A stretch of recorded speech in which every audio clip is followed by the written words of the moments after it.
प्रभाग क्रमांक 4 मध्ये अपक्ष उमेदवार डॉक्टर महेश कुमार कांबळे यांची प्रचारात आघाडी। मिरज प्रभाग क्रमांक 4 मध्ये अपक्ष उमेदवार डॉक्टर महेश कुमार कांबळे यांची सध्या सर्वत्र जोरदार चर्चा सुरू असून प्रचारात ते आघाडीवर असल्याचे चित्र दिसत आहे। प्रभागातील प्रस्थापित नगरसेवकांविरोधात नागरिकांमध्ये तीव्र नाराजी असल्यामुळे डॉक्टर कांबळे यांची दावेदारी अधिक मजबूत होत असल्याचे नागरिकांमधून स्पष्ट होत आहे। आज महादेव कॉलनी परिसरात मोठ्या संख्येने कार्यकर्ते व नागरिकांच्या उपस्थितीत डॉक्टर महेश कुमार कांबळे यांच्या प्रचार रॅलीचे आयोजन करण्यात आले। या रॅली दरम्यान नागरिकांनी उत्स्फूर्त सहभाग नोंदवत पाठिंबा दर्शवला। नागरिकांना संबोधित करताना डॉक्टर कांबळे म्हणाले, आमचा उद्देश फक्त आणि फक्त विकास आहे। प्रस्थापित नगरसेवकांची घराणेशाही सुरू असून बापानंतर मुलाला मिळालेल्या अनुकंपेतील नगरसेवक पदामुळे नागरिकांच्या प्रश्नांशी त्यांनी काही देणं घेणं राहिलेलं नाही। आम्ही मात्र सर्वसामान्य जनतेच्या विकासासाठी कटिबद्ध आहोत। यावेळी त्यांनी 16 तारखेला आपला विजय निश्चित असल्याचा विश्वास व्यक्त केला। त्यांच्या या भूमिकेला नागरिकांकडून मोठ्या प्रमाणात सकारात्मक प्रतिसाद मिळताना दिसून आला। सांगली मिरज कुपवाड शहर महानगरपालिकेच्या सार्वत्रिक 2026च्या निवडणुकीमध्ये मिरजेतील प्रभाग 4 हा जो प्रभाग आहे, हा प्रभाग विकासाच्या मुद्द्यावर राहिलेला नसून या प्रभागामध्ये गेले 10 वर्ष जे नगरसेवक आहेत निरंजन आवटी, काल एका ठिकाणी त्यांच्या भाषणाच्या वेळेला त्यांची जीभ घसरली। त्यांनी विकासाचा मुद्दा सोडून आता भांडणाचा विषय काढायला सुरुवात केलेली दिसून आली। ह्याचं कारण असं की या निरंजन आवटी असतील किंवा शैलेश देशपांडे असतील, ह्या दोन्ही उमेदवारांच्या पायाखालची वाळू इथल्या सर्वसामान्य नागरिकांनी निवडणूक हातात घेतल्यामुळं घसरलेली आहे। इथला सर्वसामान्य मतदार राजा, मतदार भगिनी ह्यांना कायम गृहीत धरण्याचं काम ह्या पाठीमागच्या नगरसेवकांनी केलेलं होतं।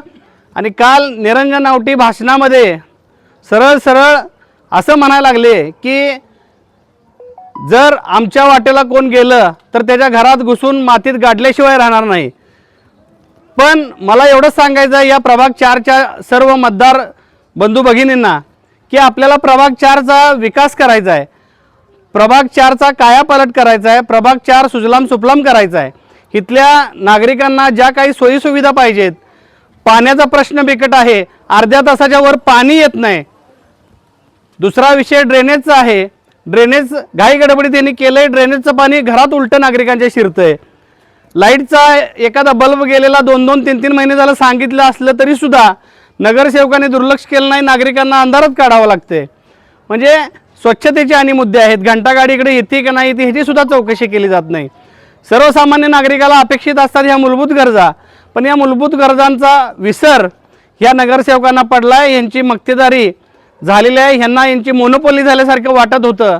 पण निश्चितपणानं सांगतो की प्रभाग 4 मधल्या सर्व नागरिक मतदार बंधू भगिनींनी ही निवडणूक स्वतःच्या हातात घेतलेली आहे आणि इथल्या नागरिकांना एक बदल अपेक्षित आहे, एक नवीन चेहरा अपेक्षित आहे, जो काम करू शकतो, प्रशासनाकडून काम करून घेऊ शकतो, अशा ताकदीचा माणूस सर्वांना अपेक्षित आहे। आणि माझ्या रूपानं आज जनता इथली बोलून दाखवत आहे की साहेब आम्हाला बदल अपेक्षित आहे आणि आम्ही तो घडवणार। जो आपल्याला मतदारांचा वाढता पाठिंबा आहे, त्यामुळं माझं सुद्धा मनोबल वाढलेलं आहे। आणि निश्चितपणानं प्रभाग 4च्या मतदार बंधू भगिनींनी मला एकदा संधी दिली तर मला 5 वर्ष काम करायला लागणार नाहीत, मला 1 ते 2 वर्ष फक्त या प्रभागातली कामं संपवण्यासाठी लागणार आहेत। फंड कुठनं कसा आणायचा तो मला माहीत आहे चांगला, कारण हे जे 2 उमेदवार थांबलेत ह्यातले निरंजन आवटे ते अनुकंपावरचे नगरसेवक आहेत। म्हणजे महापालिकेत नोकरी असते की नाही, एखाद्याला नोकरीतनं रिटायर झालं की बाप झाला की पोराला लावलं जातं, त्या पद्धतीनं अनुकंपावरचे नगरसेवक आहेत। बापानंतर आता पोरगा आले, पण ही घराणेशाही इथल्या प्रभागातला मतदार राजा खपवून घेणार नाही। मतदार राजाला आता पर्याय नव्हता, पण माझ्या रूपानं पर्याय मिळाल्यामुळं निश्चित मतदारांचा कल माझ्याकडे वाढत आहे।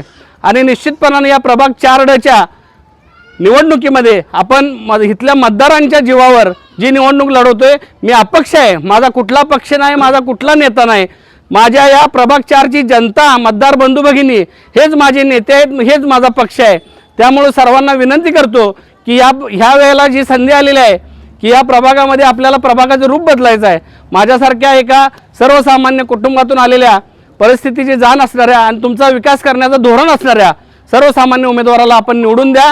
लिफाफा या चिन्हासमोर 2 नंबरच्या बटन दाबून मला आपण 15 तारखेला मतदान भरघोसपणाने करावं एवढी विनंती करतो.